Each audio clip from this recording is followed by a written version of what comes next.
तो last part के and में हमने मैक्स नाम के लड़के को देखा था जो बहुत गरीब फैमिली से था, इसलिए वो एक मिलिट्री एकेडमी में जाने का डिसाइड करता है ताकि वो अपनी फैमिली को अच्छी फैसिलिटीज दे सके। पर हाओबाई नाम का उसका क्लासमेट गलत तरीकों से मैक्स को एग्जाम में फेल करा देता है क्योंकि वो मैक्स से चिढ़ता था। अब एग्जाम में फेल हो जाने की वजह से मैक्स निराश हो गया था, पर उसके पास एक मार्शल हॉल के चीफ आते हैं और उसे बताते हैं कि मैक्स की स्किल्स और स्पीड बहुत अच्छी है, जिसकी मदद से वो एक सूडो लेवल मार्शल प्रैक्टिशनर बन सकता है, लेकिन वो टाइटल हासिल करने के लिए उसे एक टेस्ट देना होगा। तो अब ये बात जानकर मैक्स खुश हो जाता है और टेस्ट देने के लिए मान जाता है। अब आगे तो इस पार्ट की शुरुआत में हम मैक्स के फादर को देखते हैं जो सुबह सुबह घर से जा रहे थे क्योंकि उन्हें कोई नया काम मिला था जिससे वो थोड़े पैसे कमा सकते थे। इस तरफ मैक्स भी तैयार होकर अपने घर के बाहर आ जाता है जहां चीफ कार में मैक्स का इंतजार कर रहे थे क्योंकि आज मैक्स का सूडो प्रैक्टिशनर बनने का टेस्ट था। अब मैक्स कार में बैठ जाता है जहां चीफ यांग वू नाम के लड़के से मैक्स को इंट्रोड्यूस कराते हैं क्योंकि यांग वू भी सूडो प्रैक्टिशनर का टेस्ट देने वाला था। इसके बाद चीफ उन दोनों को बताते हैं कि इस टेस्ट के बाद तुम्हारा एक और एग्जाम होगा और तभी तुम दोनों सूडो प्रैक्टिशनर बन पाओगे। ये सुन के यांग वू मैक्स से पूछता है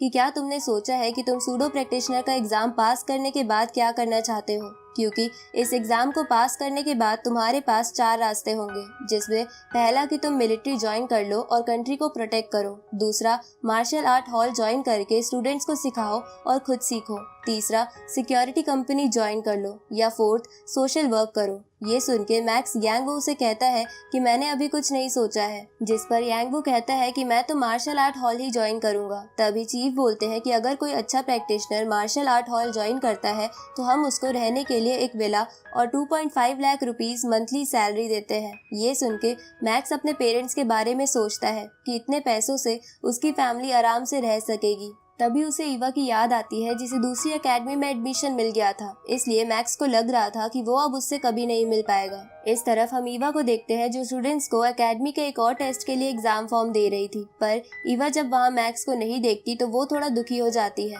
तभी वहाँ जेक आ जाता है और ईवा से कहता है कि आज मैक्स नहीं आएगा क्योंकि वो सूडो प्रैक्टिशनर का एग्जाम देने गया है। ये सुन के पूरी क्लास हैरान हो जाती है। दूसरी तरफ मैक्स विज्ञान हॉल पहुंच जाता है जहां उसका टेस्ट होने वाला था। अब उस हॉल में पहुंचने के बाद एग्जाम का इंस्ट्रक्टर मैक्स और एग्जाम देने आए बाकी स्टूडेंट्स को अलग अलग रूम में भेजता है, जहां जब मैक्स उस रूम की एक चेयर पर बैठकर एक स्पेशल हेलमेट पहनता है तो वो एक गेमिंग सिमुलेशन में चला जाता है जो बिल्कुल आउटर वर्ल्ड की तरह थी। अब वहां पहुंचने पर उन सबको अपने चारों ओर पिग और कैट मॉन्स्टर्स दिखते हैं, तो सब अपना अपना वेपन उठाकर उनसे लड़ना शुरू कर देते हैं, लेकिन मैक्स घबरा जाता है। तभी वहां एक टाइगर मॉन्स्टर भी आ जाता है, पर उनमें से एक बंदा उसे मार देता है। ये देखकर मैक्स भी खुद को संभालता है और अपनी स्वॉर्ड लेकर लगातार एक पिग पर अटैक करके उसे मार देता है। उसी वक्त मैक्स देखता है कि एक टाइगर मॉन्स्टर एक बंदे पर अटैक करने वाला है, तो मैक्स सही समय पर उस टाइगर बीस्ट को मार देता है। तभी उन सबको अपने रडार पर सिग्नल मिलता है कि उनकी पास वाली बिल्डिंग में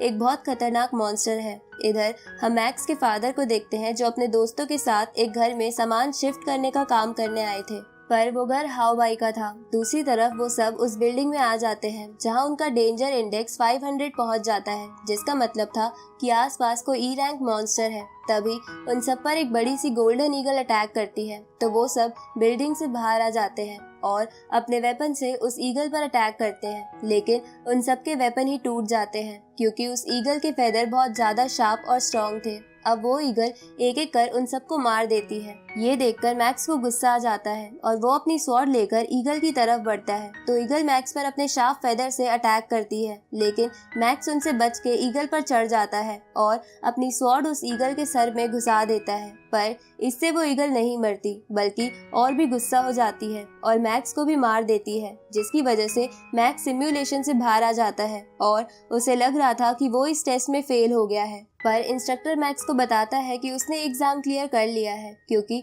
इस टेस्ट में उन्हें सभी मॉन्स्टर्स को मारने की जरूरत नहीं थी, बल्कि ये टेस्ट उनकी स्किल्स और स्ट्रेंथ पर उन्हें जज करता है। इसके बाद इंस्ट्रक्टर मैक्स को बताता है कि मैक्स की स्पीड और स्ट्रेंथ सभी कैंडिडेट से ज्यादा थी, जिसकी वजह से उसका स्कोर हाईएस्ट है। ये सुन के मैक्स खुश हो जाता है। अब वो इंस्ट्रक्टर पास हो चुके कैंडिडेट्स को कहता है कि उनका अगला एग्जाम अगले महीने होगा, जिसमें उन्हें असली मॉन्स्टर्स का सामना करना होगा, इसलिए वो सब अच्छे से अपने आप को ट्रेन करें। इसके बाद उन सबको नेक्स्ट मैक्स एग्जाम के लिए कुछ ट्रेनिंग मेथड्स बताए जाते हैं, जिसके बाद मैक्स उस हॉल से निकल जाता है।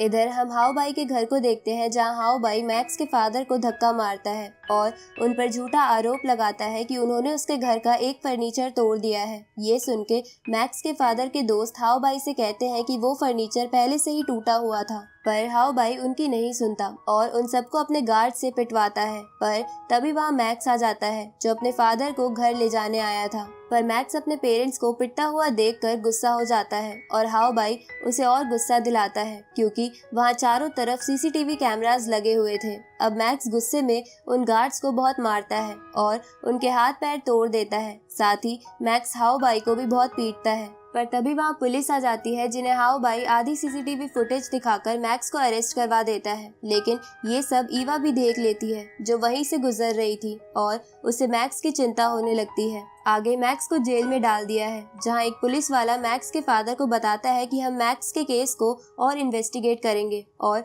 अगर हमें पता चलता है कि मैक्स की कोई गलती नहीं थी तो हम उसे छोड़ देंगे। ये सुन के मैक्स के फादर पुलिस ऑफिसर से पूछते हैं कि आज मैक्स ने सूडो प्रैक्टिशनर का एग्जाम दिया है, तो इस अरेस्ट की वजह से उसके रिजल्ट पर तो कोई असर नहीं होगा ना।